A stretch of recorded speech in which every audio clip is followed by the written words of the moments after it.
cool. Like, damn, that's the coolest thing I've ever heard on this podcast. Like, I don't appreciate so man, I don't appreciate it.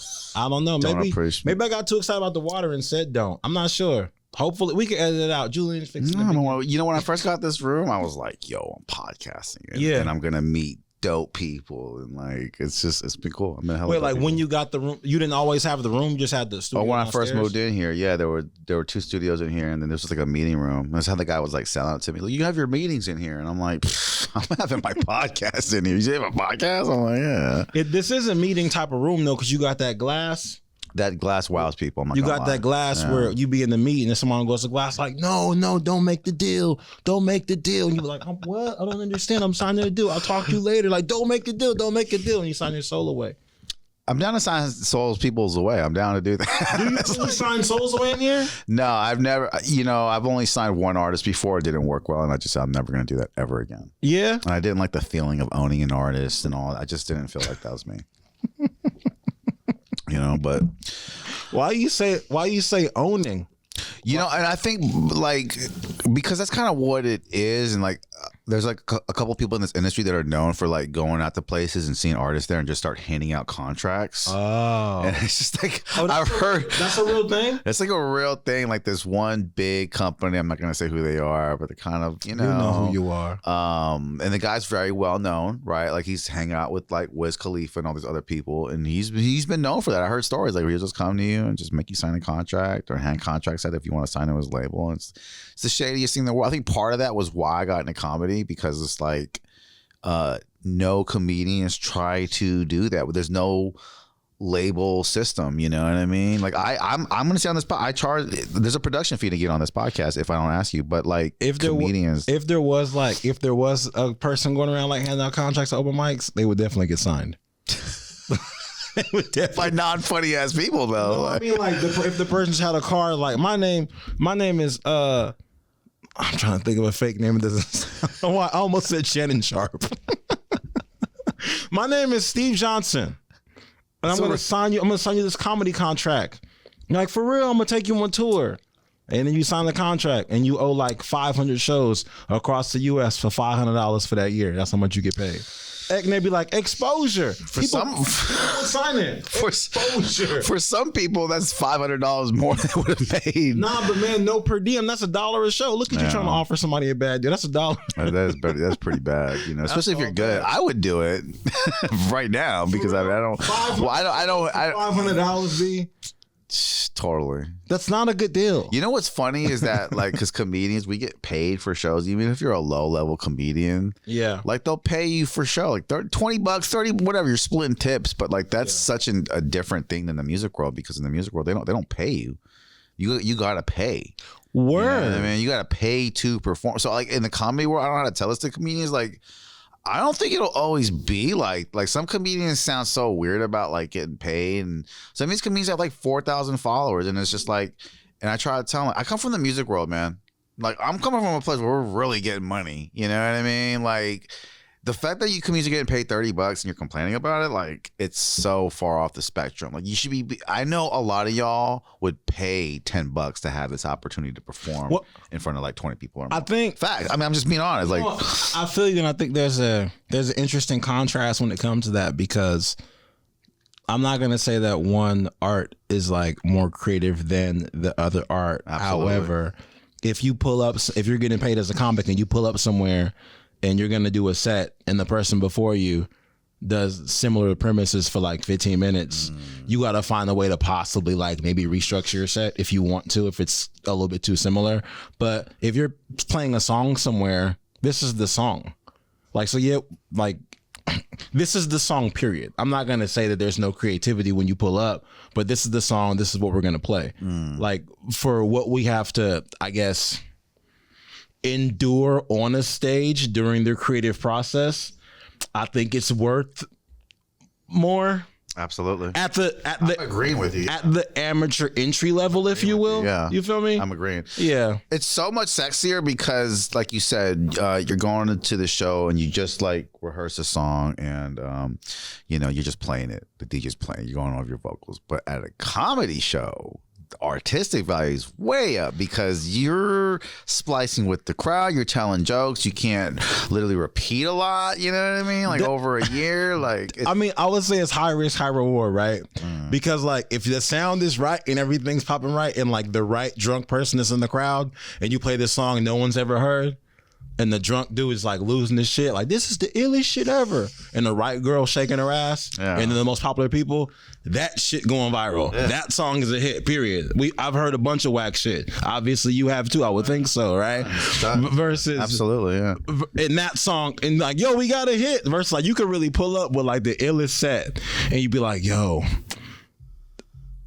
that crowd was not here for a show tonight. Yeah, like, totally. They was eating dinner. I mean, it'd be some giggles, but like, yo, we gonna do this show tonight. Where? Right here at this restaurant? Yeah. Do they know? No. Was there promotion? No. We told everybody when they got here and bought the appetizers. All right, bet we gonna try to make this shit work. And yo, a lot of those times it works out, but then sometimes, you know, you get a chicken wing thrown at you. Those shows are awkward because like it's so awkward to to think of a show like everyone's facing forward, but those shows were like they tell the crowd like minutes there's a comedy show, stay, like you're getting people that don't want to move from like the staging area, but they don't want to look. It's just so funny to see someone not looking while someone's doing comedy. They're just eating or on their laptop. The illest shit be like when you either be one somewhere where it's not supposed to be one, and it's like that one person who didn't want to be at that dinner, and they be like, oh, thank God.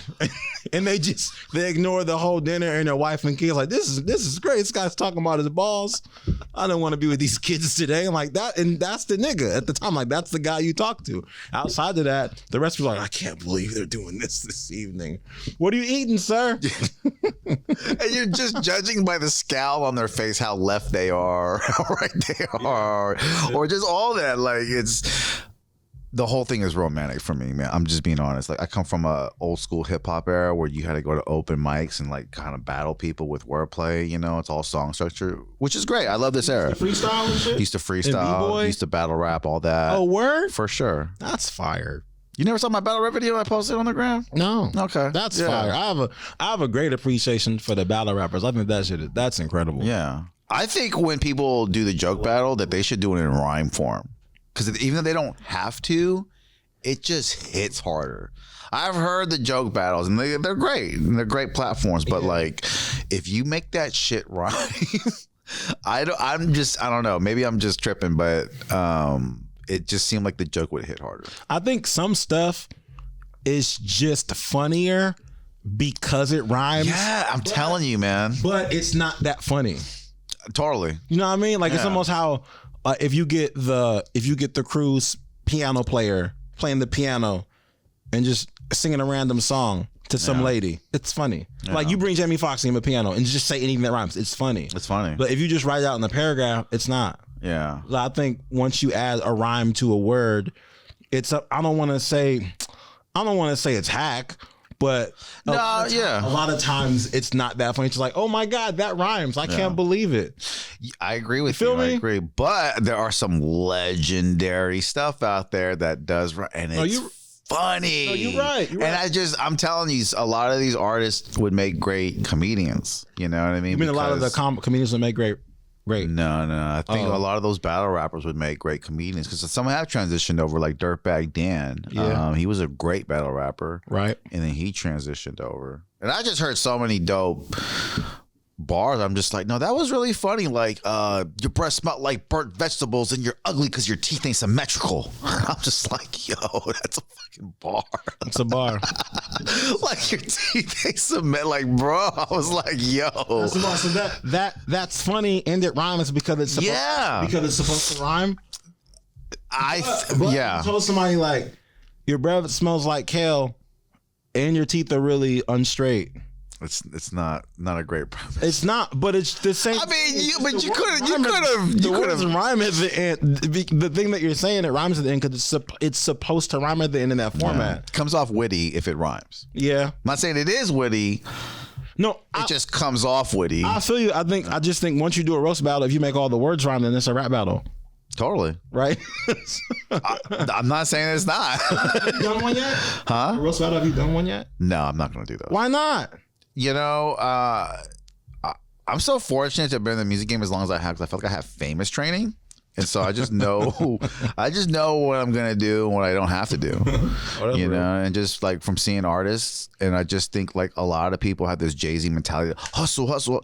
Nah, like that Warren Buffett homie he got, that old white dude. He just like, bro, I don't know if you guys, a lot of you guys don't value just sitting still. Oh no, I didn't mean do it to be famous. No. I just meant for fun. I completely understand how you. And sorry, so the way I'm interpreting it back is that I know for me, it's not going to be beneficial because I see why people are doing it, and I think you should, especially if you're good at it. It's going to give you some press. Well, let's be honest.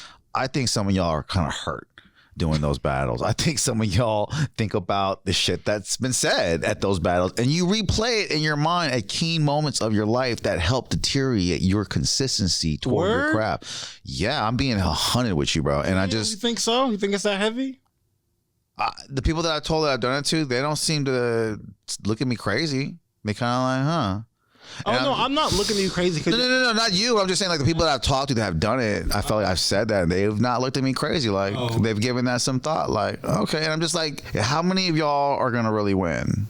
And no offense, but none of y'all are winning. I don't know not one comic that's really known for, like, maybe just one. Like, well, I think it's not, you know, it's not the Super Bowl. It's like, it's a writing competition. But it's a platform that benefits the most. I mean, when I've done them, I wasn't thinking about the platform. I was thinking about like, oh, you've done them. I've done 3. Yeah, I was thinking about just going against like one of my peers, like in the game, and just like writing jokes about them. It was like a Jay-Z lyrical exercise type of idea. For sure. Really solid. It wasn't like I'm gonna do this and what's the guy's name? You have a great mindset John toward Ross? it. Yeah. This name is not John Ross. Like Ross? No, not the king of roast, the bald guy. John Ross, right? Who's the king of roasting? Jeff Ross. Jeff Ross. I wasn't doing anything like, oh my God, Jeff Ross is gonna call me. It was just a dope way to be forced to write a joke against one of my peers, like the 4 best ones we could write against each other. Like all 3 times, it was solid. Wait, have I done it? No, I did it twice. One time I was booked for it, and the other time I was a sub-in for somebody. That was cool too, just on the spot. Like I only pulled up because shout out homie Angel Castro got me out of the house when my Achilles was torn. I went to my Alameda Comedy Club with my boot on. That was an era when Ryan was damn near at the game, and man, bro, like, hey, when he came back, they was like, "Dude, you got better," and I was like, still pulling up. I knew that was gonna happen too. Like, damn, Ryan's at the game. I gotta go good. Man, I just went just to hang out, and then dude was like, "Hey, Ryan, so and so dropped out. Do you want to battle this guy?" I was like, "All right, best." So we sat down for 5 minutes exchanging information, and it was just cool. It was It was a really good exercise. Like the same way how you say it would be ill if the roars rhymed, it's another exercise.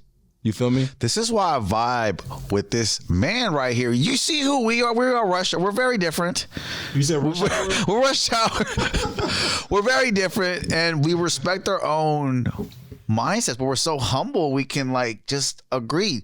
If you heard what the man said, I wasn't for the rap battle for me, and I expressed my point of view, and I loved how you said it, because if you guys can take what he said, it's like you don't take yourself so serious doing this shit. Like, I'm not trying to blow up either, but like, hey, and as he's saying why he's saying it, then I'm like, yeah, you're right. It is good for crowd work. It is good for like trying to like roast people if they ever roast you on stage. Right. It is good just to get you in that mindset, because you want to be a warrior in a garden, not a gardener in a war, right? Like, I feel you. And you know what though? As I think about it more though, I kind of see what you do mean, because I saw this thing on Instagram about this boxer. I don't know if this is real. This boxer named Eric Crumble. Yeah. Dude is 0-32 and like 32 knockouts. Praise those guys because they help the guys come up though, but the right? comments were like, yo, you're 0-32. Something was like, you're trying to protect the 0 like Floyd. Someone's like, how are all 32 of them knockouts, right? And you're right. Like, how long do you do that until it becomes detrimental to your actual label? Is that what you're saying? No, like how long do you take L's? I just think like when I see people do the roast, like I'm not against it at all, and I think it's a fun time. I think it's a great platform for a great event. I think going out that night, you're going to have a great time. I don't just, from what I see with artists and how they project their careers, I just don't see it beneficial for my time. My time is already short enough. I feel you. You know, if I lose and I'll think about the next one, and I'm going into this world and spending time that I don't need to. I feel like my time's just better on craft and jokes and showmanship. Got you. You know what I mean? But like, and maybe someone will say some Asian shit and I'll just throw me up because I'm so positive and so like, I'm so like always into helping people. Like maybe it could mess with me because I am still traumatized for being an Asian male in this country. Like, I'm glad we finally. And I just know a lot of those jokes are going to be about what they're going to be about. And I've already fought those like wars 20 million times, bro. Like you're talking about my dick or this or the job and the Asian. It's just like I've been through that. I'm glad we've got to the crux of this. Is that the right word, Julian? Crux? That's it. That's all right. I'm glad we got to the cruxes. You don't want people to make fun of you. I understand. I get it. But here's my thing. I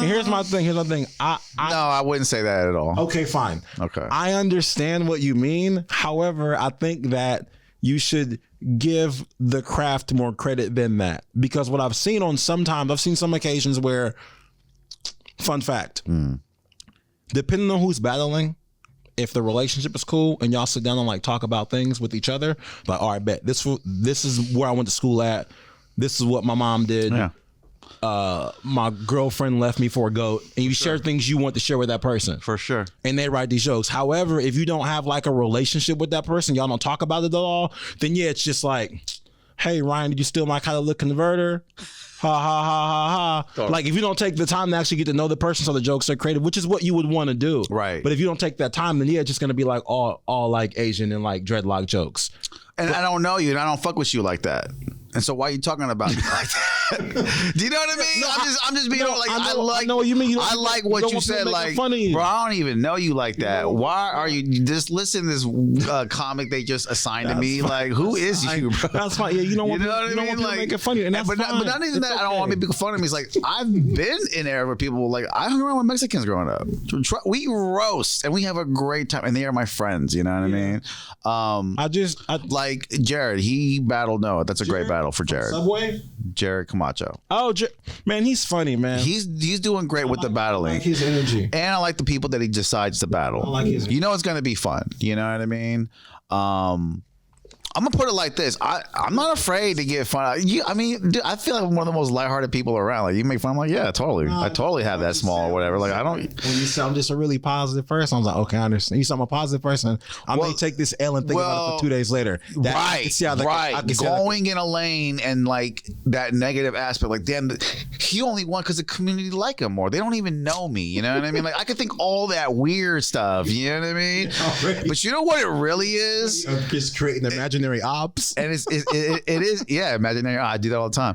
And I think it's a little ego because like listen to the Cat Williams podcast and they were, and I know it was Cat Williams at a pure ego, and they were like, so you did this contest back in San Francisco back in the day, and Cat was like, no, I ain't did no contest. And all I could tell was Cat Williams did that contest, but he lost, and he didn't want to. Because he's Cat Williams, you know, and you don't want to admit, I did one of them little funky ass contests where you're like, I don't win, and some, you know, like, you know what I mean? Some comic won that didn't deserve it. I feel that, like, that's why I don't do, like, I don't see it benefiting. Now, if it does benefit me, great, I'll do it. And you can say all the Asian racist shit you want, I'll laugh and roll with it. I don't have some snappy ass comebacks, trust. I will never say an Asian joke about you in my life. No, please, because I will snap back, trust. Obviously. I hang around some good snapbackers. Deep trauma. There's deep trauma. No, there's no deep trauma. And we're gonna talk about it after. There's no deep trauma. We'll hug. There is no deep trauma. You listen, light a candle. No. Hella shit. I'm good, really. You know, but again, like, I just don't want to do that. I'm not trying to make you do it. No, you are. You're trying to like. No, you know, I think it's funny because like a lot of times, not funny. It's interesting because a lot of times when you and I talk about the craft or about writing, you're like, oh, this would sound good if this. Yeah. Or this would be good if this. Or when this is structured in this particular way, it sounds like that. Yeah. So I'm talking about when I talked about an exercise, I'm only talking about the exercise. Listen, Ryan, I would kill. There you go. But you know that, bro. I would kill in that league. Like, I would kill motherfuckers. I came up with Mexican norteños. Like, they roast, bro. Like, I've been roasted. Everybody roasts. Black and Mexicans do it the best, though. It's not really, I don't really. Yeah, they're way above Asian people in the roast game. I don't know. Asians roast better than Black and Mexican people. I don't know, man. I was in Vietnam and they tore me up, bro. No, you lying. I'm not lying. I'm just, bro. You come on. You gonna stand Asian people roast better than Black and Mexican people? I didn't say better. Because they are the upper echelon of roasting. I didn't say better. I'm just saying, objectively, you can't be like, I roasted with Norteños. No, they're really good. Like, really. Okay, I mean, I did say that. It sounds with, bad. Oh, shit. But no, bro, like, they're good. I roasted with the Mexican mafia. Like, oh shit. I roasted with the inmate. Like, I don't mean shit. No, it means something for me. Trust me. Well, no, for me, what it meant was because when I was with them, I didn't know how to roast. I mean, I was just like I just did not know how to roast. Right. And they got it out of me. Like they would clown the shit out of me. Yeah. How'd you get better? By acting like them, some of the cooler ones taking me to the side and be like, bro, when you roast back, like, don't be hella personal with it. Just be funny. Oh, they taught you to like. They taught me because I took it hella personal, and I'm like, oh, okay, I get it now. Okay. And then I just started like they literally just taught me. Hey, they bro, took you under their wing. This is how you roast. And taught you how to write jokes. No, not write jokes, just roast. Well, that's roasting. I mean, no, writing jokes is like observational. For me, All right. You're very confrontational right now. What do you mean? This whole room's got you different. This ain't the Ryan I know. Ryan in the open mic, back at McNally's, cool guy. This guy. What happened? He's doing it for the gram right now. I'm doing it for the gram? Talking about my trauma and stuff. Like, I am one of the more confident comedians in the game. I'm joking. Right? No, I feel like that. Yeah, no. Because you are too. I feel like that too. It's just when you said that I will lose and think about it for 2 days, I'm like, damn, for real?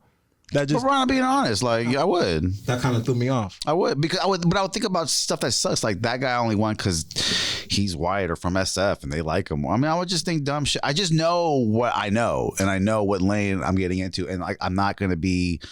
I'm likable, but who knows me? But a lot of people that don't know me, I already know they don't like me, bro. I don't know, man. You got a good vibe. Thank you, bro. But I can just feel like some people, like, even Vicky told me that like, people like you're hella tripping when you say people don't like you. And I'm like, I know they don't like me. You got a good vibe. I know they don't like me. You got a good vibe. But a lot of comics don't have good vibes. And they seem to man. fit in better. Do you know what I mean? Like, I see energy. I see the shit. It be glowing. like you and me have the same energy. But let's be honest, not everyone fits our clique. Like if we had a clique, not everyone fits that. Like we at the open mics, you and me, we talk, and when there's a vibe there, not every comedian has that. I've been told. Nah, man. They're very strange. I bet you've been DM'd like, dude, you come off hella genuine. You're one of the only comics that aren't a fucking weirdo. You've never been told that? Cap. Let me answer the question. No, okay, this might be a humble flex, but I hear it so much, I just think people say it to everybody. No. One of those things in your life that you're really good at? No, there are people that aren't getting the same DMs from our people who get it to us. Okay, maybe. Okay, like right? well, you've been in music for a long time, so maybe nobody had to convince you that you were good. But sometimes in life, when you're good at something, you don't know it because you just think that it's like natural. Like everybody could do this, but no. So for me anyway. So for certain things, I'm like, oh, it took a while to figure out I'm good at XYZ. I just thought everyone could do XYZ. And it takes a while to realize, everyone can't do this thing. So for people to say like, oh, hey man, you're super genuine, or you're super cool, or you're super nice, or you're too nice, shit like that, I'd be like, y'all say that to everybody. That's how I be feeling. I feel you. That's your humbleness though. That is your humbleness though. I don't have maybe you said I don't have famous training. But you're in the same league as me, and that's how I'm gonna put it like that. Like you and me, the same league as Believe. If we decided to be really good accountants at a company, me and Ryan would be the best. We would. Nah, we would. We're the LeBron James of the office. Like, if you want us to be really good and not think about comedy after work and just focus on accounting, we'll be the fucking best, Bob. But, like, if we want to do comedy, hey, we'll be pretty good at that, too. Hey, if we want to do football, probably pretty good at that, too. Hey, if we want to do boxing, we'd be probably pretty good at that, too. I'm just, that's my philosophy. Like, there's a lot of LeBron James out there, and there's a lot of JJ Reddicks out there. I mean, JJ Redick played 12, 13 years, right? Yeah, but could he play different sports? Probably lacrosse. As much as LeBron James? Yeah. Yeah. I mean, that's a high... Damian Lillard could play different sports. That's a high bar, bro. Tyreek Hill could play different sports. That's a high bar. They're very versatile, gifted, natural. Derek Jeter could play different sports. I don't know. Derek Jeter could play football. I don't think so. He would have been a great quarterback. No. No. So I love this conversation. No. It's very respectful, but we're not agreeing on anything. Y'all need to take note. Take note. Take note, Bacon Network. Just co-sign with you forever. Like, that would be boring, right? If I just agreed. Well, we never co-sign on anything. Yeah, I think we humbly not disagree on everything. I think the fascinating thing about this conversation is that usually when you and I talk, it'd be like this. Hey, what's up, man? How you doing? Oh, that's what's up. I'm gonna get you in the pod. I gotta go. Yeah. I gotta go make $1 million to create. All right, bye. I'll talk to you later. And I'll wave off. You are on the pod, so I was never bullshit though. Because you were on the pod. Like, Ryan, bye. You take off in your you have like a Elon jetpack. You just go away. I'm like, damn, man. See you next time. This is our first time like sitting down. Is that my vibe? I come in, hey, I'm out. You gotta go, bro. That's a pretty cool vibe. Hey, I'm loving the vibe though. Is that my vibe? Yeah, that's what I mean. But that's why I'm so shook by like the whole like people would like not like me. Well, shut the fuck up. What are you talking about? That blows my mind. But we all have those internal. They don't. You know what I mean? But I can tell y'all some of y'all don't like me though. They don't matter. They don't matter. And I'm gonna get hella extra ignorant. I think it's because, and this is extra ignorant belief. This is the most ignorant belief could possibly get. I think it's because. Turn up. And you're with Asian, and that's why I love Ryan. He's with diverse people, so like all the time. I just don't think they're used to seeing confident Asian males, Ryan. You tell me. I don't think there's a lot of them out there. You know them, I could tell, but there's not a lot. You know what? If I could be 100 with you, please be 100 with me. No, on that. I'll be 100 with you. I don't have any. This is gonna sound wild. I don't have like any Asian homies in my circle that aren't confident. I feel you. From like, and I've seen that. As long as I've known Asian people, I've seen your circle. Like 4 years old to now. Yeah, I know tons of Asians. They're badass people. Like they're bad. The ones that you're with, they're very pro suburban, but know the hood. You know what I mean? But got money, but ain't dumb. You know what I mean? And they're very Americanized. I know all type of Asians. I know hood Asians. I know helicopter Asians. I know computer Asians. I know Indian Asians. I know 7-Eleven Asians. I know rap Asians, Gold Grill Asians, nigga that say nigga Asians. I know all. I feel like more than 50% of the Asians that are in comedy in the Bacon Network aren't confident. I can't speak on them. I just know the ones. I just know. I know. You ain't disagreeing with me. I was in Vietnam. I'm not saying y'all not funny. When I was in Vietnam, I got toe up, and none of those people were comedians. They was tearing me up. But so describe the vibe in Vietnam, because I heard in Vietnam is one of the most best places to retire. Man, Vietnam is incredible. The women, they flirt. Vietnam is incredible because when I was there, like a lot of people are like they're like a tad darker than like what I'm used to seeing. Darker Asians, you mean? Yeah, because they're still Asians, but they're darker. Yeah, right? I was just getting mad love. Like people wanted to touch my hair, but respectfully. It was cool, man. The food was super good. Hey, that's cap, bro. You see what he just did? You see what he just? There's no respectfully touching your hair. You just gave them a pass, bro, because they're darker. No, that's fucked up. No, so if you go to Japan and then you touch his hair and you light skinned, you're not getting that pass. No, because they was darker. Tell me how they did it respectfully. It's levels. Break it down. It's levels. Because you just passed that like a subway station. Like they just did it respectfully. Touch my hair. No, because I've been around Karen since I was like 4, right? Before it even was Karen's, when they was all like Nicole's and Carol's. Right. So I was like 4, and they do it in a way where it's like, oh, let me touch your hair like that. Like, very just okay. Like they're going for the fumble. Like they're like trying to make you fumble. Yeah. Versus like, oh, can I?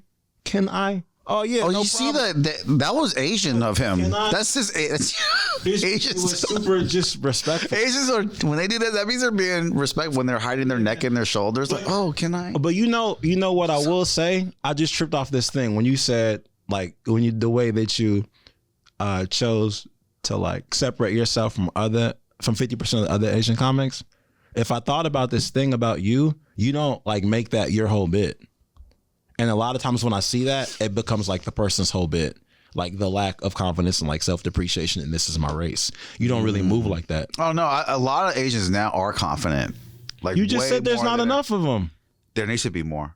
How many do y'all need? We need more media. How many? We need more movie roles. How many confident Asians do y'all need? We need more Asian males labeled as gangbangers in movies, beating on their women. No, maybe don't y'all got all those mafia? No, we don't have enough. We need more.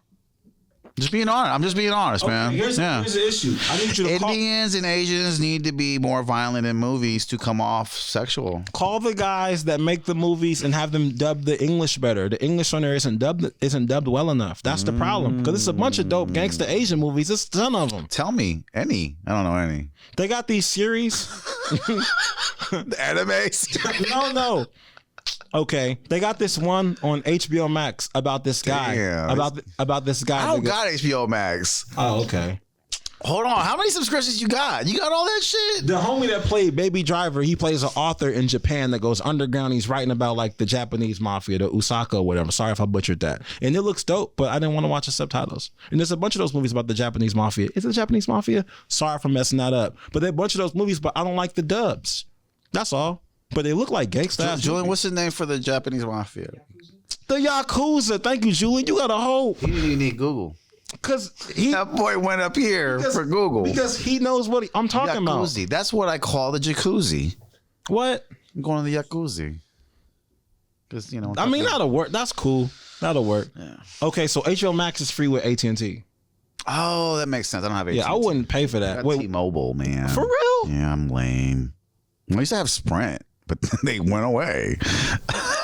Just like, we're not here anymore. Hey, Like, that's why damn. it gets me how there were things. That's how I'm old, because like if a company dies, I don't go nowhere. I just like, well, where am I gonna go? That's what I was gonna say. It's getting to a point where we're getting at an age where a lot of companies are just not there anymore. Pac Bell. And that starts to make you feel older. You heard of Pac Bell? Yeah, I remember Pacific Pac Bell. Bell? Yeah, SBC Global. Pac Bell, bruh. Yeah, there was a big ass phone.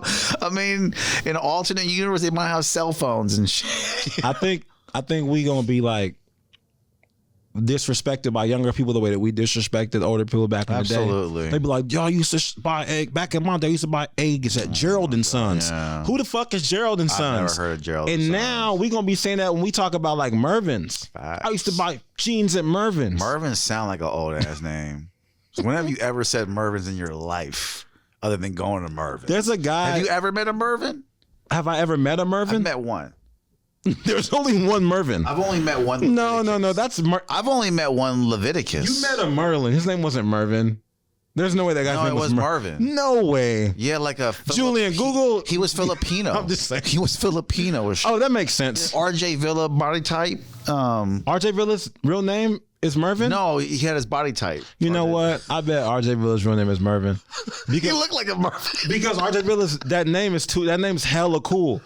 RJ Villa. I'm gonna send you RJ Villa, but you gotta put it right here. RJ Villa probably You has look like a Mervin. Does he know? He has the coolest name in the Bay Area, so it's probably made up. I like RJ Villa. I like him too. He came to my show. He's a supportive dude. I came to your show too. I was there. Feel me? But I put you on my show already. Oh, that's what you meant. Okay. Thanks, I man. gotta put him on a show. Hey, that brewery is legit. Do you go there ever? Never. That place is fire. They got this. This is gonna sound. Wait, you go there now? Yeah, I'll be there. I've been there twice. You've been there twice after the show? After the show. That's so dope. Yeah, Did you talk to the owner and all that? It's not that far from my house. And I gotta keep throwing shows there, right? That place is legit, bro. I found that place. They're super nice. Tell me how good I am in the I found that place, y'all. He did find this place. Is that called Oakland United Beer, Brewer- Oakland United Beer Works. United Beer Works. Great name. And they provide the Women owned microbrewery. they provide the libations for the Oakland Bees. Wow. Yeah, the baseball team. That's crazy. Yeah. But their beer's really good. It is really good. No, it's really good. They got this banana. It's not banana flavor. Dude, it's sweet. If you're a girl and you like beer, you gotta go. You can go You there. gotta go to Oakland United Beer Works. They got like You're an amazing place. Yeah, they got beer that's not sweet too. You don't gotta say. Oh, they got some. Yeah, I'm not trying to say y'all sweet like the hood, like y'all sweet. No, I mean like they got some sweet. Cause like I was drinking there. Feel me?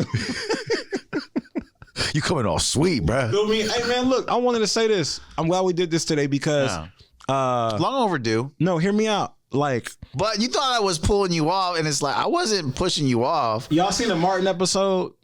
Here we go. Here I go aging myself. Bro, I'm just saying. Like, what the fuck is Martin? You don't know Martin? Oh, we was about to get on you bad. There was a Martin episode where Tommy Davidson was like, Martin, if you're ever in LA, holla at me. And then Martin goes to LA. He's like, I didn't really mean that. Why are you here? Type of thing. Oh, I never And that's saw. how- Okay, yeah. I'm gonna put you on the pod. Like, all right, should I ask him?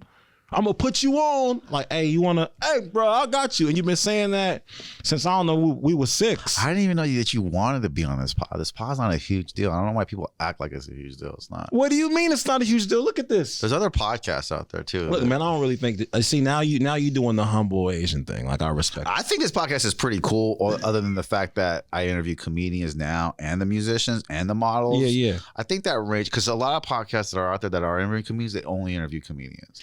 And I've been doing it a lot longer. I've been doing it for like 4 years. Even though my numbers ain't there, like I got a lot of, Nah, man, but y'all got a good vibe in here.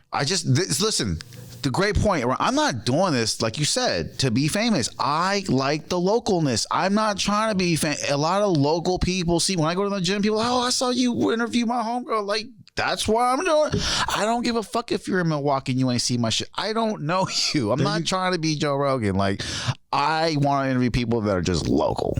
I am from the Bay. I love the Bay Area. Was you from Hayward? Milpitas. So always this type of area? Always this area. You never dibbled and dabbled out to like the North Bay or man, no. Northern East Bay-ish or San Francisco? I don't even go to San Francisco open mic. We talked about that. We need to go to more open mics. And there's a disparaging thing with comedians in the East Bay that they don't go out to enough SF open mics, and you kind of feel like that scene is very popping in SF. You know what I mean? But I like to see guys like you survive by not even going out there. You guys like you, Jose Contreras, Corday Snell. A lot of you guys just stay the East Bay, and you guys are going great. Well, I'll be in the East Bay, and then I'll go to Sacramento, and I'll be in Stockton. You work those areas. Manteca, Deaf Puppy Comedy Club. I gotta get out there, Deaf Puppy. This is another plug, Deaf Puppy Comedy Club. Remember this? 4016 Martin. No, Deaf Puppy. Yo, their open mic game is. You gotta pull up. I gotta pull up. No, you're right. Because, like, some of y'all be sharing the pictures to the open mic at Deaf Puppy Comedy Club. Yeah. And it be packed. And everyone that I talk to says, yo, it's packed. It's thick, man. It's a great room. The sound is incredible. We can get a really, really good tape in there. And it's hosted well. It moves really fast. It's a good pace. No one's holding anything up. It's really good. It's solid. And it's one of those places where it's similar to McNally's in the sense where it's separated. I know you don't want me to say something similar to McNally's, but hear me out. Look, yo, I love McNally's, but that can be the room of death, bro. Hear me out. But I love McNally's. See, McNally's is why I'm doing the open mic here, because like a room that just has comics in there is very unorthodox. Nah, but sometimes like in those, but I love that room. Sometimes in those situations and like those like dead barfly rooms, that like, makes you. I don't know. There's like a challenge about this shit that I really enjoy at times. Sometimes when you get stuck and it's just complete silence, you think a little better in a weird way. But what I was saying is like, you know how McNally's is like the back room and then the bar? Yeah. So that's how Deaf Puppy set up. There's a whole like, there's a whole comedy room and there's a bar in the front. So if you don't want to be a dick and talk during people's sets, which you shouldn't be, you should go to the bar, hang out, get your drinks, post up. If you're still waiting to go up, go outside, whatever. Then if you want to go watch the show, you go into the room. This is also a clip. Yeah, which you should not be a dick and talk during people's sets. I am a dick. I am the dick. He called me. That's me. I'll talk to you. You know why? Because I want to talk to you. Because it's sexy to talk to you. Because everyone's paying attention and we're talking. That's why I do it. You got me. I don't think you do it to be a dick. I'm not. Don't get me wrong. It's a dick move. It is a dick ass move. But I think you're so excited to see people. Because I'm not there all the time. You know what I mean? I'm not there for very long, as he stated. I'm going to be in and out. Jet back in. I'm jet back in. I'm Jet Li. Oh my God, ADD. I see your face. Be like, it's Jet Bleef. It's Jet. And then you pull up. And then we kung fu conversation. You be like 5. You never run the light. Ryan be like 5. And then he leaves. Hey man, I gotta get you. I never run the light. I'll talk to you later, bro. I gotta go. I gotta call Juvenile about this tic-tac-toe match we're about to do. You know what I'm thinking about doing when I'm leaving that door? Packing my bong. Word? And then shutting the... And he knows this. What do I do when I get high, Julian? What do I do? Pack the bong. But what do I do after I get high? When I get high? What do I do after I get high? Pack the bong again? You shut out everything. I shut out everything. Are you, have you been a connoisseur of the herbal libations your whole life, or were you a late subscriber? I got high first time at 14. Okay. Yeah. But since then, have you been a connoisseur, or was it like a later in life thing? Because I think everyone got high at 14, but not everyone commits. I think I just kept getting high because my parents are like crazy people, and like it was like maybe my way of rebellion. Because I always thought like, damn, what if my parents were just for it? Would I have stopped? You smoke a lot? Do I smoke a lot, Joey? I don't think I smoke a lot. I was gonna just ask because you don't do any weed material that I've noticed. Are you a little bit. I mean, I usually just bring it up just to make myself seem funnier. Okay, like, bro, I was really high when that guy said something racist. Oh, okay, so shit like that. But no, nothing really. Not really your thing. It's not. No, I can't even stand the smell of weed if I'm not smoking it. Fascinating. Yeah, I fucking hate it. That makes sense. I hate. My girl would like want to. Well, my ex girl now, but like when she would have my apartment. I'm fucking with you. It is okay. No, I've been having the best breakups. My past 5 breakups are great because I like my life better than the relationship life, so it's great. But like, edit that. Don't edit that. Keep that. My exes don't watch this shit. They know better. Edit everything I said that wasn't surface. Edit all that shit out.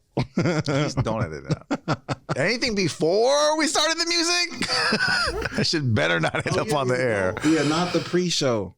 Don't put the pre-show on the show. The pre-show. You was talking Trump shit.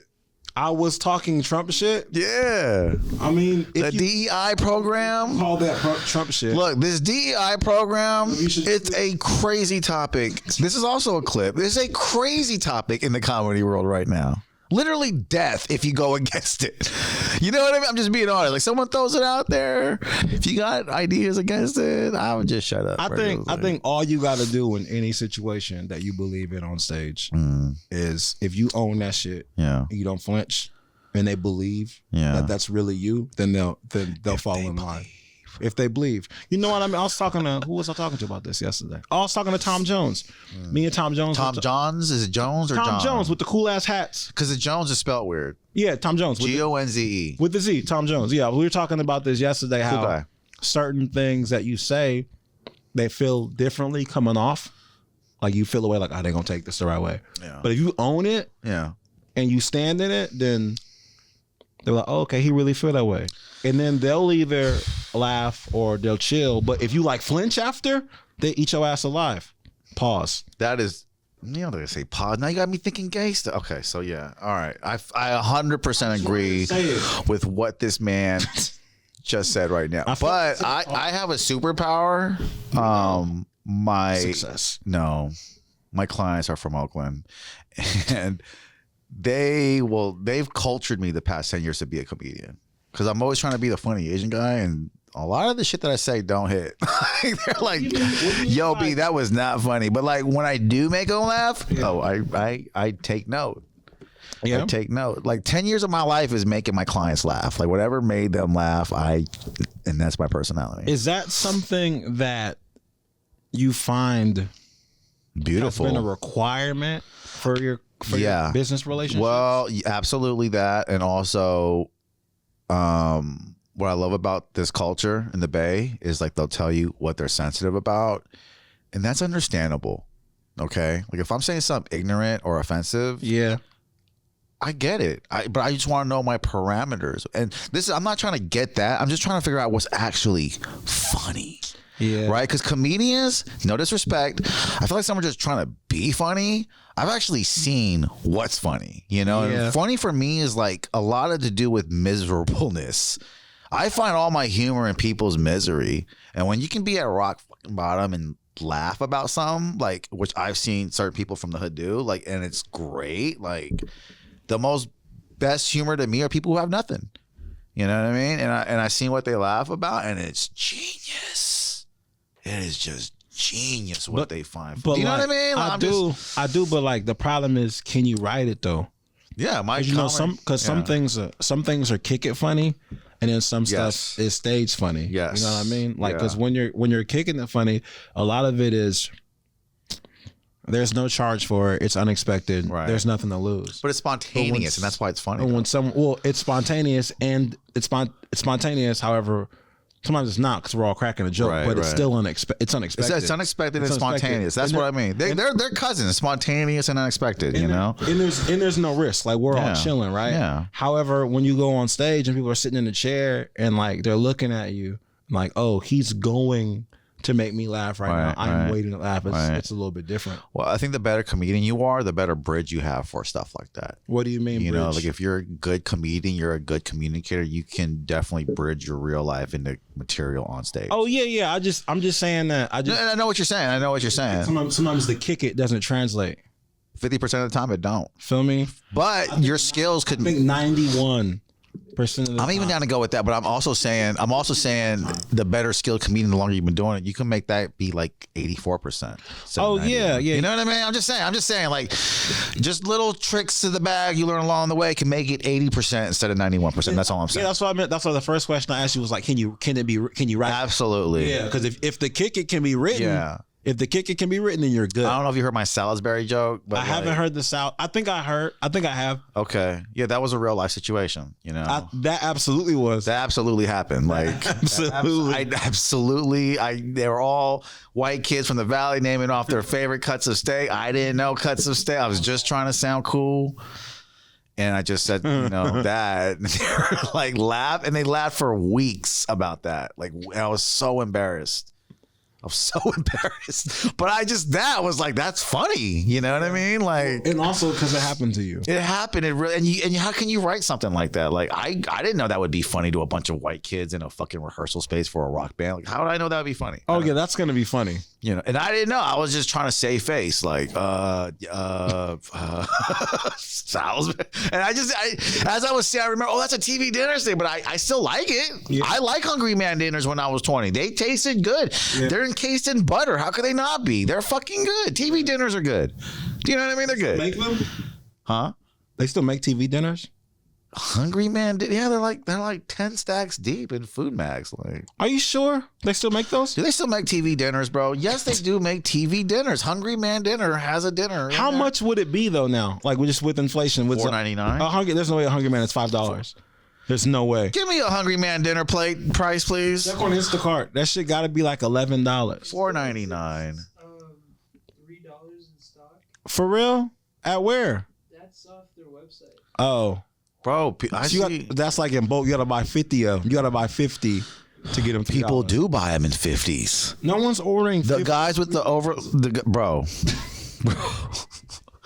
I'm just saying, bro. I've seen people buy these deep. Okay, is that the best? They have like the discolored skin tone thing going on, like that tells you like they eat this shit all the time. Like, is Hungry Man the best title? Banquet dinner has one. Product match of all time. Hungry Man dinner is a great name for a dinner. Right. That's the best name product match. Because ain't no girls buying that shit. No. And if they are, then. And the only men that are buying it, like divorced men that are pathetic. Not every guy buying it is divorced, bro. That's such a fucked up stigma. I'm sure there's regular dudes buying those. I doubt it. When you were 20, were you divorced? Yeah. A word? Oh shit! Cut that out. You just gonna. Now we're cutting stuff out. Cut that out. Oh, now we're cutting. 5146. Cut that out. Now we're cutting. Text that to yourself. 5146. Cut that stuff out willy nilly. All right, bet. Cut out the whole front. That's a wild story. That's a wild story. I've never made any material about. Cut out the whole front part when I asked B about when that shit went weird, and I just wanted to know about writing. Cut that shit out too. I didn't know things were gonna get strange. You knew? No, I didn't. Fascinatingly enough, there's only certain people that I talk to a lot, like about writing. Right, like there's comics. There's only a couple. Yeah, like there's comics I see in passing, like, oh, how things going? I'm one of the couples. Yeah. Damn. Not like, I don't mean that in the way where no one's writing. I just mean like sometimes the way conversations are structured and the way the timing is set up, they're easier to interpret. So if someone's, oh, hi, bye, Ryan, they gotta go, or I go up early and then you're 7th. Right. Or you're 17th and I'll go outside, we get a chance to like chop it up. Right. Know? But some people, there's just not enough time to have those conversations with them. So that's why when it comes to talking to you or I mean, those are the moments I live for, by the way. I speak to a lot. Angel Castro a lot. As far as just know writing. him. Nick Michelson, a lot. Just like writing, we can talk about like, oh, this means this, and I did this word this time. Oh, have you tried this? Or I heard so and so say this. When you replace stone with rock, it hits better than XYZ, like shit like that. You know? That stuff makes you feel like a comedian. Because like when I was just listening to a podcast about comedy before I did comedy, I heard about all that stuff. Like, oh yeah, man, the best stuff is talking about your bits after the show in the back, man. I'm just like, yeah, that does sound fucking cool. Yeah. You know, I was doing it with you the first time. We're like, nah, I was like, this is fucking cool. Especially when you get a people you respect their comedy and their writing and they're talking about your jokes. Great night. Yeah, man, this dude, Dante the comedian, he gave me some game on a boxing joke that I was doing. He headlined Alameda Comedy Club. I was a feature for him. It was my first feature weekend. And he gave me some game. He had me like replace Muhammad Ali with George Foreman just because of this thing. Wow. Just because of game changer. Little small detail, but it speaks volumes though. Yeah. So it was just because of what the premise was about for the joke, it just made more sense. And from then on, it hit like way better. We took pictures there. I wrote a letter to him, sent him pictures or whatever. Like, hey man, thanks again. The joke hits, you know, because when people give you game like that like don't have to talk to you, I think you should be grateful. You know what I mean? Well, you giving me game. I mean, when I write notes to comedians, like that comes from you. You know, because Ryan will write you a note about your comedy, give it to you, and make you feel like it's the world because it's putting the spotlight on you that someone's really paying attention to your shit. That's game. Hey man, that was a good feeling I got. And I gave that feeling to other comedies when I hosted other comedy shows. I had a note and I just wrote a note like, hey, that was a great set. And I just gave it to them like, what the fuck is this? That's cool, man. Nah, I paid it forward. I paid it forward, man. I think if you're chilling and you hear someone say something, if they're willing to take the notes, sometimes some people aren't willing to take the notes. They're not willing to take the notes. You know what I mean? They're not willing to take the notes. Vicky's Comedy in the Park, man. That's where I did that. Okay. So you're the reason why I did that to all those comedians that were there at that show. People feel like it's overstepping. So, you know, if I don't know them, then I won't necessarily do that. But then sometimes you see, you be like, yo, maybe this word will work better. And you just tell them, you know what I mean? Because I think that's how, honestly, this is my theory, is I think that's how theft happens. Oh, let's talk about that. I think some people, I don't know if this is how this works, but I think sometimes someone to see someone do something so good, it's like, oh, that's really good, but I can make it better. I'm going to steal it. And they just go to some other state with it. And I think the inverse that is like, hey, man, maybe you should say this. I think that's the inverse. Because if you hear someone say something in like their voice, you're like, yo, I think this word would be dope. You should try this word. Like, hey, man, thanks for the word. Or they say, fuck you and throw it away. Whatever, you move on with life. But then on the other end, if you hear the joke and you're like, yo, that would be better if this. If you're not going to tell the person it would be better if that and you're chilling, I guess like the evil thing to do would be to steal it. And I think that's how theft happens. So why would you steal a joke unless you thought you could do it better? So you're saying people are stealing jokes out of a balance that not a balance. Maybe, but like it's like, but I know who I got it from, so I'm not gonna just do it around them. I'll do it out of state. Well, because I mean, that's some factual like. That's just me speaking. No, that's a real ass mentality towards someone why they would want to do it. Well, that's me speaking hyperbole going on the state. I saw like a Facebook thread the other day about like. I saw the same. So let's talk about that. Okay, so how do you do it when they're doing it in your face? Because it does happen. Because look. I'm not trying to say anything, but I've literally written a joke and someone sent me an illustration of the damn joke. And I was like, how is that possible? And they know the illustration was like after I even performed it. So I'm like, did they do it for you? I remember I did this joke about Jackie Chan, about Rush Hour, right? Yeah. And a friend helped me cultivate that joke. Right? I'm going to be completely honest. My friend helped me cultivate that joke. Right. And so I performed, it killed. And I told her, yo, that joke killed. And then like Julia sent me a graphic of that same joke. And that's like listen, I don't know for me, but that's said twice. Like 2 times. I don't know, some guy's going to Alameda Comedy Club and like looking at bits and then writing and then I don't know, because it's happened to me twice over jokes that I know I didn't get from anywhere. So like, how did that happen?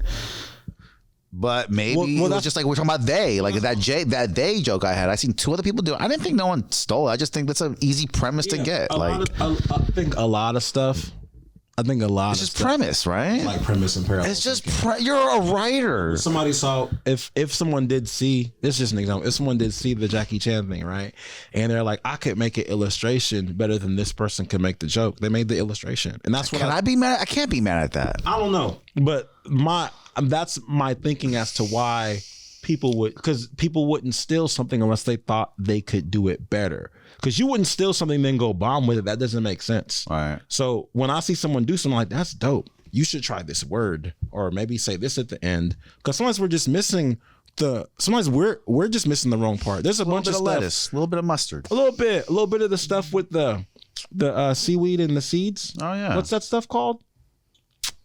It's like a seasoning. The dry seaweed? Yeah, dry seaweed and like sesame seeds. That's well, we call it geem in Korean. Okay, I like that. We use that to wrap sushi with. I use that stuff, and I use everything but the bagel seasoning on everything. That's hilarious because if you're an Asian person, you get that in squares, and you just eat that in Word. squares. They make those in squares? In squares like this big, and you just fold it and eat it. Man, that's a win. That's great. That's a win.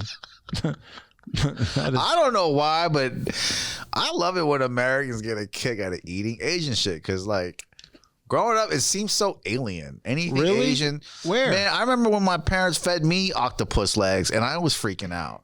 And I'm Asian. I'm their son. I'm like, yo, this shit is disgusting. Like, it's got tentacles. It looked like a monster. We gotta eat this. All I ate growing up in the city at my grandma's house was black food and Chinese food. That was if she didn't cook, then we'd be eating shrimp fried rice, or she would make pork fried rice. If I wasn't eating ribs, then we'd be eating like sweet and sour pork. Like I was eating Chinese food since I was a little kid. Damn. Yeah. Why do they like Chinese food?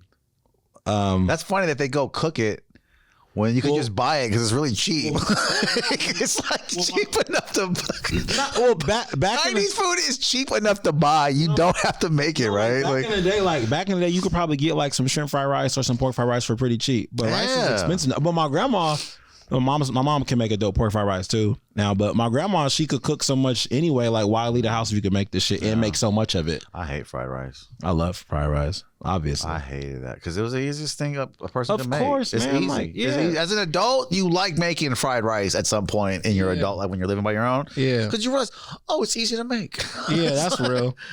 It all goes together. How's your rib game?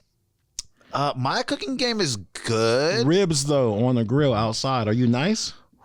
Bro, it's got to be something I'm doing for a month straight. With my lifestyle, I can't just sit there and just barbecue. It's just not, But if I just had like a 9 to 5 type work lifestyle, oh yeah, my game would be super on point for sure. Yeah, you don't have to. You don't have to like drop everything and burn your studio down to make a slab of ribs. Like I promise, you can still light the bong. You can still produce music. You don't have. I'm not saying like. I'm not going to disrespect a stack of ribs. I'm not saying like catering for catering for a wedding. It's ribs. When's the last time you made ribs? He's black talking about ribs to an Asian man. Like, I don't know enough about ribs. How disrespectful is this conversation right now? You just don't know much. Asian people, chime in. Do you guys know about ribs like that? You know what the problem is that maybe you're just a little bit removed. Maybe you're just removed. I like ribs. Because for you to be like, why would you go? Favorite part of the body is the ribs for me. Body? For eating meat. Okay, believe Dahmer. The favorite part of the body is the ribs. You wilding right now. Not like human. Oh, okay. Cattle. Oh. Favorite part of the cattle body. You're right. No, you're right. I should have been more specific. It was a little Jeffrey Dahmer. That's some little Dahmer? That's some wild shit, B. You got to walk that back. I really like the ribs. It's the first time I ever called somebody B who's actually named B. Usually just throw that paid in full shit around, but now it really fits. I don't know about paid in full. Really? Bro, I know it's bad. Oh, wait, are you just tired of it? Because I haven't. No, I never watched. That got skipped. It sounds crazy, but I watched all of them. But that one did get skipped. Damn. I ain't gonna lie. You know what? I don't know why either, bro. I don't know why. You know what? If you haven't seen it still, Let's go watch it. you should. Because if I have to think about it, Okay. I want to say, other than Juice, it's probably got like the best premise. I gotta watch it then. You should watch it. And also there's this, right? Boys in the Hood, Menace to Society, over and over. It's one of those things where like they don't have a whole bunch of the same ass actors because it's a Rockefeller movie. That's why I didn't watch it. But it's not a Rockefeller movie like State Property 2 or State Property 1 where like Beanie Siegel can't really act. They was corny though. That's what I remember, bro. But Cameron He can act. And Mekhi Phifer and Wood Harris put on a show. I heard that. Yes, that is the legend of that movie. Mekhi Phifer, Cameron. Cameron puts on a show. Okay, bro. okay. Like I don't. Cause I want to watch. See, you gotta dress it up for me. Now I'm gonna look for that, and that's why I want to watch it. Like, you know how when you watch Juice and it seems like Bishop is a real person, and when you watch Menace to Society and Lorenz Tate, O-Dog is a real person. That's how Cameron does this Rico character. Like, bro, O-Dog is a real. I'm afraid of this person. The cold part is, the cold part is Rico, Cameron, he's a crazy person, but he's hilarious. Versus like, O-Dog has some jokes and Bishop is just nuts. But like, Rico was doing wild. I'm not even gonna mess it up for you. Just watch. Yeah, well, and I could really grab because Tupac's not like a comedian kind of guy. So, so Bishop, perfect. Cameron being fun, I gotta watch this because Cameron does have character compared to all those guys. Tupac was probably a better actor, but that role, I don't even know if Cam ever did the other, but that role, stellar, bro. Like that Cameron as Rico and Paid in Full. That's Chadwick Boseman in Black Panther. That's it. That's the only Boseman was really good. Only production we needed. He put on a show, dog. You have to watch the movie. Yeah, I ain't gonna lie. I've never watched Black Panther either. That's fine. It's a Marvel movie. No, that's not okay. You made it. No, I mean You said like that's fine. Like you was like, bro, you racist. Oh, it's fine. I'm not gonna do the whole. I don't even know why I felt like I'm gonna do the whole cliche. Like, oh my god, you didn't see Black Panther. I just didn't see I didn't see the Chinaman movie either. I didn't see Shang-Li either. Well, Chang-Ri. When you call it Chinaman, when you call it the Chinaman movie. It makes you wonder what you call the Black Panther movie when like black people aren't around. The Black Man movie. The Black Cat movie. Are you sure about that? No, I don't. I wanted to watch. And I really feel I really feel bad about not watching Black Panther just because. Don't do the thing. No. It has nothing to do with Chad. No, you're gonna do the. Is that why I'm on the show today, Julian? Because it's February. Yeah. Is that why you chose? DEI program. That's why you're here. Yeah. I mean, I would have booked you after the DEI thing got canceled, but you're like Ryan. I can book you on Martin Luther King's birthday or anytime in February. Like, all right, man. That's why. Because of February. You'll notice that this program only has black comics. I appreciate that. February. Thank you. No, the only reason, I didn't want that I feel bad about not watching Black Panther has nothing to do with any of that. I'm sorry. I'm just being honest. It just has to do with the director because the director's from Oakland and he crazy because he talked like he from the hood. Ryan Coogler? Yes. Sac State alumni. And I'm fascinated off Ryan Coogler. Like he's an amazing guy to me. And that's the only reason why I felt bad not watching any of his work because the man talked hella hood, hella crazy, but he makes dope films. You know what I mean? Did you see any of the Creeds? I've watched Creed, yeah. I think he did the first two of those. So you've seen the movie that he did? No, I'm just saying, I feel bad because that was one Ryan Coogler movie I did not watch. Oh, okay. So I need to watch any Ryan Coogler. I'm down with watching anything Ryan Coogler. That movie came out at this point, But when he did Black Panther, I think it's okay. You could let it go. When he did Black Panther, I saw the making of how, and I'm like, this ain't no real ass Ryan. It's just Ryan Coogler doing Black Panther, but it ain't a Ryan Coogler movie. I'm sorry. That's just how I felt. Apologize to me. No, but that's just how I felt. Like anyone can do those Marvel movies, and they're just and they would all be interpretations. Anybody could. They would all be Any of the top 10 film directors in Hollywood could do any Marvel movie, and they would all just be an interpret. And that's how I view it. The best superhero movie I've ever watched was that Batman. The second one, where it's more realistic, like that with Heath Ledger. Fascinating work. And if you don't understand that's a whole different mood. That's a whole different If you don't understand how impactful that movie is towards cinema going forward, because all that other stuff was just cheesy. Well, Chris Nolan, is that his name? I'm just being honest. Black Panther fits that cheesiness for me. Marvel and DC have a different type of vibe, right? Yes. And I think one of the things that made DC can get more gritty and real for me, I think, or the vibe, right. And then one of the things that DC did, you hire Christopher Nolan, who I don't know if he's made a bad movie. When you talk about Memento, Interstellar, Inception. I haven't watched Interstellar. It's good. You should watch it. Okay. Inception's amazing. It's incredible. Yeah. So Inception's such an amazing. Yeah. You like Interstellar? Huh? You like Interstellar? Oh, he would. Yeah, you'd like Interstellar. There's no black people in it. You'd love that shit. Yeah, I probably would. Can't stand those. No, but look, Can you erase the guy in Training Day? No, I'm just kidding. No. I think Christopher. Why would you say that, man? What are you talking about? Bro, let me tell you. I like War Machine and Iron Man. I don't know why you gonna let me get on here and not tell no jokes, bro. War Machine should have been your own shit. And if Ryan Coogler did War Machine in a Batman-like way, ooh, that would hit for me. I wouldn't let that happen, man. Do you know what I mean? Yeah. Like Ryan Coogler doing the Batman real version, I would love from his perspective on life and the hood. We need to see it from his point of view. I think that. Do you know what I mean? I think the Batman balance is like a very delicate action, if you will. Right. Because the last one they did about Robert Pattinson, they try to make that kind of, they try to get really dark and real in I that. didn't see it. Okay. Good. Okay. I watched it twice. I couldn't get down. Julian, you saw it? You're right, bro. And I've seen other interpretations on, Scale of 1 to 10. How'd you feel about because it? they did Penguin. I liked it like 10 out of 10. Yeah? I watched it. Okay. What about Penguin? I heard that was really good. Bro, Did you like Penguin? outstanding, dog. Okay. So that's my vibe. Outstanding. If Ryan Coogler could do a Penguin, Oh my God. I don't care how many black actors I'm scared. You see Penguin? No. Why have you not? Bro, I don't have time. This guy knows me. I'm here for an hour and I'm out of here too, right? How long am I at the studio for? Just an hour and I'm gone. Outstanding. You got a dog, right? Yeah. All right. Do you have a kid at home? No. Do you have a TV? Yeah. All right. Penguin's like an hour. We could just push the on button. It's really worth it because I'm just the facial expression you made. No, is like- sometimes, like, I respect the busyness and respect the games. I'm just saying, you there's an hour to watch. Is Penguin worth it? Yes, Penguin is the best. Damn, he really putting his stamp on it though. Penguin's probably like the best comic book series, tied with Daredevil and Punisher. And I didn't watch Daredevil because it's a little corny to me. Really? Pretty realistic, but you know what I mean. I don't like that too perfect movie shit, bro. I don't. But no, Daredevil did have that vibe, like hella movie, perfect.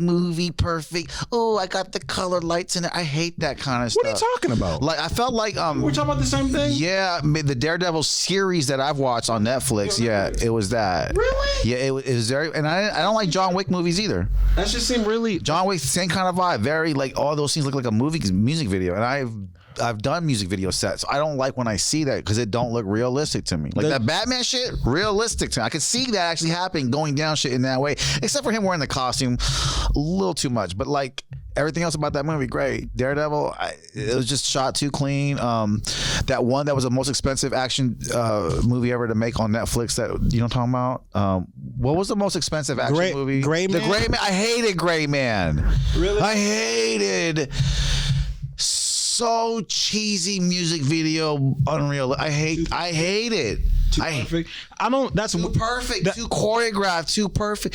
Too choreographed. John Wick. Just the fighting scene's great, but the lighting is just too perfect. I think you like Punisher then because it's sloppier. Yes, I would like, and I haven't watched Punisher. So when it comes to choreographed fighting, that's not your thing, is what you're saying essentially. If those John Wicks had better, dirtier backgrounds that were grimier, look, I would have loved that shit. I don't really. But the green, blue lights like you're in a music video, disgusting to I don't me. really rock with the John Wicks. I watch them just. Yeah, it's just too cute. I too watch pretty. it as like the hype beast. I like how sloppy Daredevil was, but to your point, because they have to make it so that because he is blind, they Right. still have to make it kind of martial artsy. I didn't give Daredevil a good chance. But he was getting his ass whooped though, and like the story is kind of imperfect because he's not like a superhero that's loved by everyone else. He's dealing with like other like conflict and bullshit. Like it's not. It's not. when I watch that, I'm gonna call you now because I can tell you give shit a chance. Yeah, You really it's not like- dive in. He dives. You can I'm tell. Superman and I'm a writer at the newspaper and I gotta go save Lois Lane and my mom is sick. It's not that shit. Like Daredevil he a lawyer trying to open his business with his homeboy. He can't see shit. Get his you ass opened beat. up the premise. I didn't get past episode 1, so you gave me the premise, and now I'm gonna go watch it. Solid, bro. But Punisher might be more your thing because his Punisher's so sloppy, and the fight scenes are just so unclean. That sounds realistic. That sounds like real life. Yeah. Well, because Punisher. That's what I like watching. Punisher, I think he's a superhero or anti-villain or whatever protagonist and whatever we're gonna call him. he may be like Trump voter. almost more relatable to like people, not people now, but as we're older, we have so many people in our society that have been to war. So like that is more realistic to that. There's this guy who was like a veteran, got guns. I like that. Person. Very real. Yeah. You know what I mean? Yeah. This guy is a blind lawyer who can fight. Superman. Daredevil. Like, who are these guys? You know what I mean? Yeah. So that's why I think Superman. They got to stop making Superman movies because in the beginning you could have that because it's based off of a German writer's interpretation called the Ubermensch. It was like this the creme de la creme man, the best you can be. And then Which they were developing at the time. yeah, and then they wrote it. Got you. They wrote it. I think it's Nietzsche. They wrote it at the time where it's like a Superman. And they got kind of boring. Wait, he can do anything. Then they created Kryptonite a couple years later because it got boring. He can do anything. So now all we know is Kryptonite. That's it forever. Yeah. And you keep making this while the other comic book characters are more and more creative. They have different weaknesses and different strengths, and you have this just Superman. I remember the one before Jim, Facts. the one before Jim keep the last guy, Jim Cavill. Oh God, you're getting really deep in the Superman. The one before that one, where he catches an airplane in the middle of a football field, and it's like, bro, like, Yeah. I get it, but It just doesn't make a lot of sense.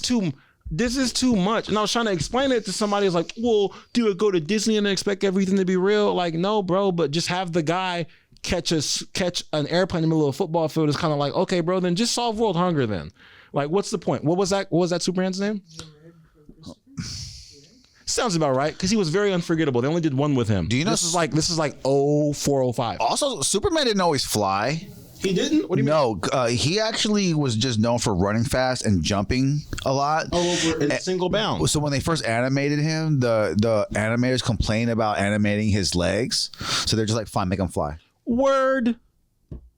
That is factual. And Oh, then, shit. So that's when Superman started flying. That's Not in the comic book series, but in the animated series. Okay. So I He's mean, gone through changes. He has not been the same. he's went through some changes, but Yeah. you can only max out that story so much. Yeah. They released a new trailer for another Superman. I think it's going to fail miserably. Have you seen the trailer? No, but the Daredevil premise, I want to see that now without him being Daredevil at all. Like just the before story. Blind lawyer? That's dope. That's why That's dope. I would like to see a Daredevil series though, where he's not even Daredevil until the very last episode. He's just becoming the. You know what I mean? That's dope. Blind lawyer. low key. They kind of walk you through how he becomes Daredevil. It's pretty sick. I'll give it a chance. You should. I think that you should. I really trust your opinion on TV shows. The way you explain it, the way. But for what you want, You're a savant. But for what you want, though, oh, stop. For what you should try Penguin first. For what you want, Yeah. I will. for what you want, you should. Because the opening scene of Penguin is gonna have you like, you gonna be like, what? Wait, is that that's what we're doing? I think. We gotta go. Deaf Puppy Comedy Club. I want that as a clip. All right, Deaf Puppy and the joke stealing stuff. I wanted to tell this to you now. Hey, sorry. This is the longest running podcast. Oh, we're all done. Oh man, This is the longest running podcast all year. my bad. All bad. No, I'm having you back. The conversation was great. You want to come back? Yeah, man, I want to come back. I want to come back monthly. We had a great. Corday said the same thing. You guys make me feel so good, like a real conversation. Nah, man, this- like an Asian man really learned the English language and mastered it. This is That's how I'm feeling. This right is outstanding. I was nervous at first, but it all worked itself out. Now I know how much time we have. I didn't know how much time we had. I wouldn't have spent so much time. We're just here for on the the clips. roast battle We're thing, here man. for My the bad. clips. Now that I know we only got, now that I know I have an hour and 15 minutes, I'll try to be a little bit more. Oh, we're tuning out. My fault. No, I was just agreeing with you with that. I could have went like this too, but that was scary. You want to say something scary? Something scary. Oh, clam chowder. Cold clam chowder. Sewer monster. Wet doo-doo in a box. Yo, we're gonna end it on that, man. My guy Ryan Halloway, man. I never even introduced you, man. Not at all. Not at all. My guy Ryan Halloway, comedian, one of my favorite comedians in the Bay Area Comedy Network, in the Bay Area comedy scene. This guy is a beast, man, and will be future legendary. If I don't know anything, I know that. All right, pretty good at making calls. We're sponsored by Bean Bean Rice Cracker. We're really not. Oh, we're not? All right. If you want to sponsor us, Bean Bean Wisecracker, holla at your boy. You know, let us know. Wisecracker. Sorry, a Freudian slip. Wisecracker. All right, we're out of here. Creative Studios Bay Area Podcast with my guy Ryan Halloway. Go at him. Bye-bye. Peace, y'all. Bless up.